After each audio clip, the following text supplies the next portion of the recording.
Directed Bikaner House to deposit the entire amount in court. Nagarpalika Nokha has been directed to deposit the entire awarded amount in court. The moment they will deposit, there will be a stay on the auction of Bikaner House.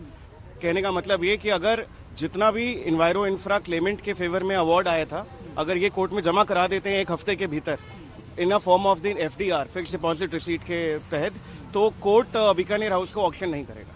जो last order था वो अभी effective है या वो last order अगर ये पैसे डिपॉजिट कर देते हैं तो वो डेफर रहेगा 7 जनवरी तक, नेक्स्ट डेट तक। अगर ये कंप्लाई नहीं करते हैं तो वो ऑर्डर इफेक्टिव रहेगा। सर ये अमाउंट कितना है जिसके लिए आपको कोर्ट आया? वो अमाउंट बढ़ता जा रहा है क्योंकि उस पर इंटरेस्ट लगता जा रहा है। तो आज की डेट में अमाउंट 98 लाख रुपए, 98 लाख रुपीज। सर अब अगली सुनवाई इसकी जो हियरिंग है वो राइट, 7 जनवरी 2025।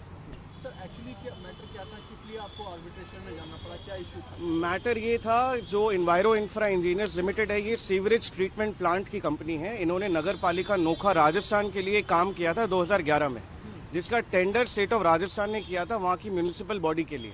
तो इन्होंने वो काम किया, काम कंप्लीट होने के बाद भी गवर्नमेंट ने इनका पैसा रोक रखा था क्योंकि इन्वायरो इंफ्रा MSME एक्ट के तहत रजिस्टर्ड था।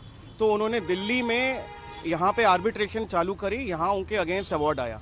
सरकार ने वो अवार्ड को चैलेंज किया, वो अवार्ड को हारे और हारने के बाद वो कोर्ट में अपीयर होना बंद हो गए। उनके ना आने से नाराज होकर जज साहब ने बीकानेर हाउस के अटैचमेंट के ऑर्डर दिए। सर क्या रीजन क्या है, उनको रीजन मेंशन करा for not making the payment? Reason कुछ भी नहीं, सरकारी काम है, आपको पता है कैसे चलती हैं सरकारी फाइलें। वो ये कह रहे हैं कि हमारे नॉलेज में नहीं था कि अवार्ड है, जबकि वो खुद ही यहाँ पे आके सेम कोर्ट में आर्ग्यू करके गए हैं अपील। तो अब वो कह रहे हैं कि वो अपील को चैलेंज करना चाहेंगे, लेकिन लीगली वो टाइम बार्ड है। आज की डेट में जनवरी 2024 का ऑर्डर है, तो अब वो चैलेंज नहीं कर पाएंगे उसे।